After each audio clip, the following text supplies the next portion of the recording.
Benjamin നെതന്യാഹുവിന്റെ ആഹ്വാനത്തിന് പിന്നാലെ ഗാസയിൽ Israel നടത്തിയ ആക്രമണത്തിൽ 18 പേർ കൊല്ലപ്പെട്ടതായി അൽ ജസീറ അടക്കമുള്ള മാധ്യമങ്ങൾ റിപ്പോർട്ട് ചെയ്തു. ഹമാസ് നിരന്തരം വെടിനിർത്തൽ ലംഘിക്കുന്നുവെന്ന് ആരോപിച്ചാണ് ഗാസയിൽ ശക്തമായ തിരിച്ചടി നടത്താൻ പ്രധാനമന്ത്രി ബെഞ്ചമിൻ നെതന്യാഹു സൈന്യത്തിന് ഉത്തരവ് നൽകിയത്.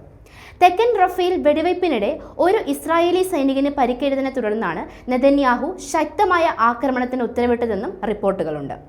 ഇസ്രായേൽ സൈന്യം നടത്തിയ ആക്രമണങ്ങളിൽ 18 പലസ്തീനികളെങ്കിലും കൊല്ലപ്പെട്ടിട്ടുണ്ട്.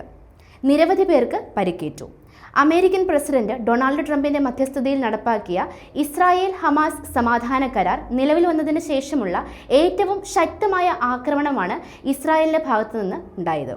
ഇസ്രായേൽ ആക്രമണത്തിന്റെ പശ്ചാത്തലത്തിൽ ബന്ദികളുടെ മൃതദേഹം കൈമാറ്റം ഹമാസ് നിർത്തിവെച്ചു.